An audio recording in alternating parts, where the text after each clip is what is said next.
So I'm Daryl Lyon, I'm a police inspector in Northamptonshire Police, and I lead the CIRV programme, the Community Initiative to Reduce Violence.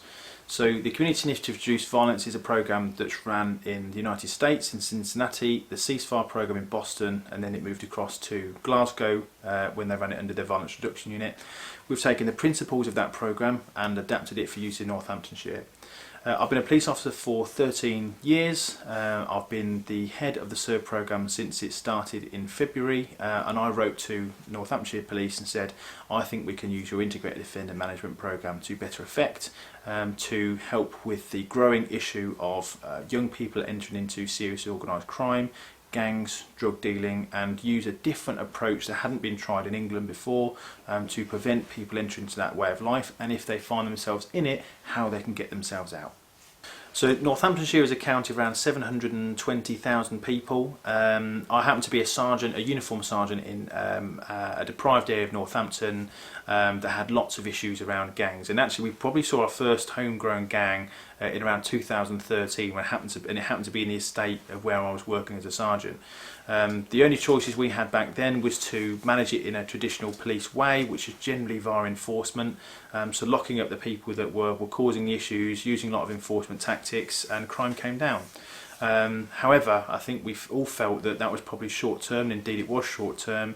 It wasn't going to deliver any long term solutions, and actually probably the young people in particular that we was arresting for gang offences, lots of things had failed them before we got to them. And I suppose we felt a bit uncomfortable about were we leading a longer term legacy that was actually probably more harmful than good. I happened to by chance go and see the Scottish Violence Reduction Unit where I met John Carnacan and Karen McCluskey, and it changed my perspective on policing entirely on that one day that I had contact with them. There was a different way of solving this problem. Justice doesn't really work a lot of the time in estates where people don't trust the police or there's an issue around policing. So we wanted to do something that was very different, that was going to have an effect.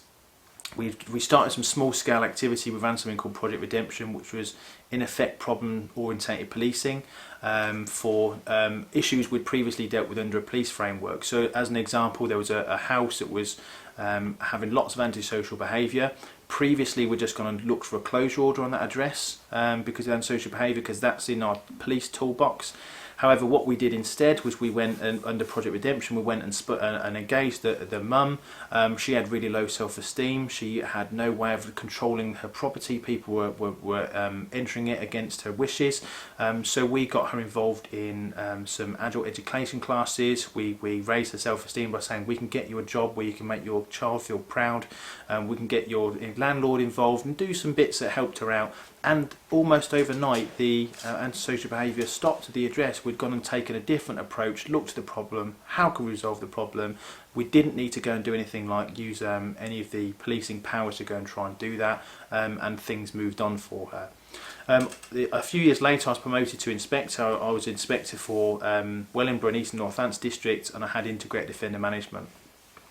We changed some aspects of integrated offender management, and I was involved in lots of meetings around gangs, and there needed to be a partnership response because Northamptonshire had lots of gangs and issues around knife crime and violence.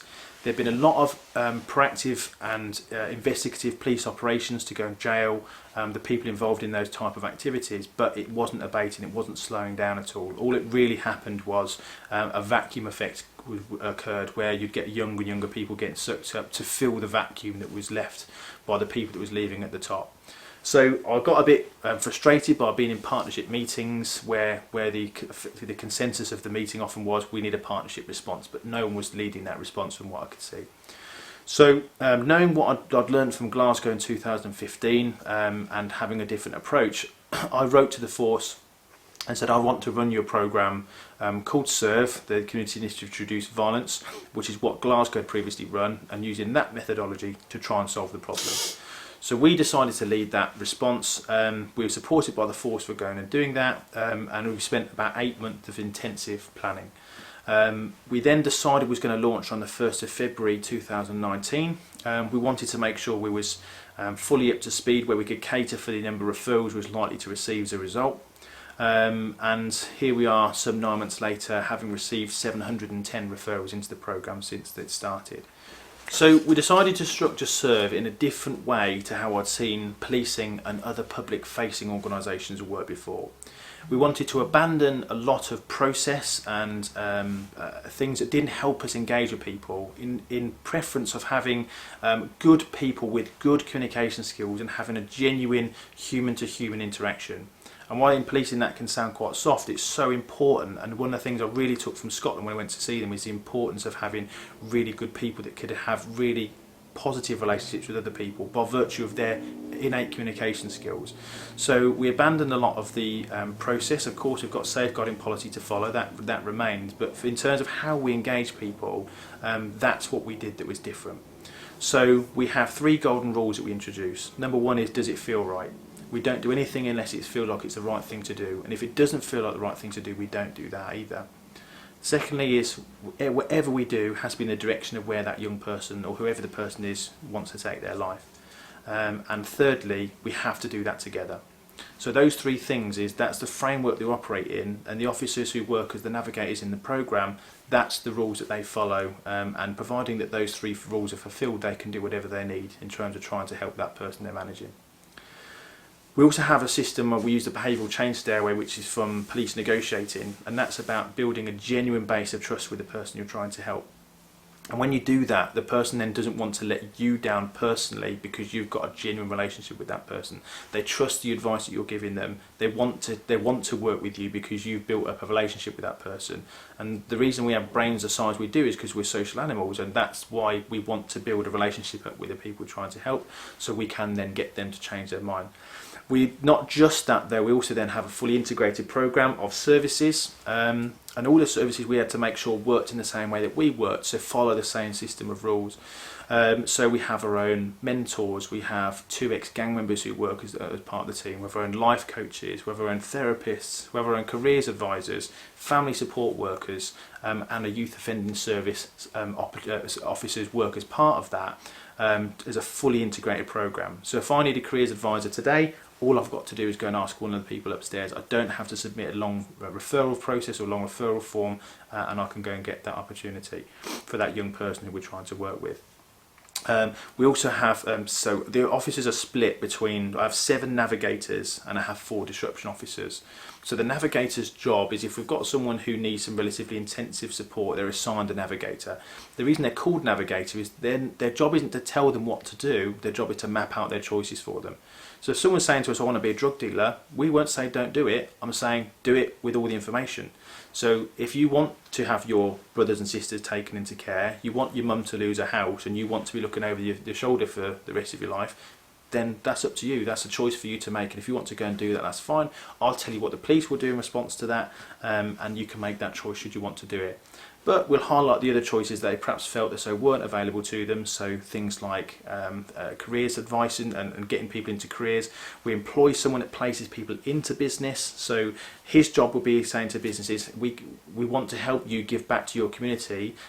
This person that we're helping will probably never reach the front of the queue, so how can we arrange it so they can access your business via some other means, so they can get the opportunities that they need to try and further their life and leave this lifestyle behind, because there has to be genuine opportunities for them, not just pie in the sky where they don't fit us, so those options are open to them.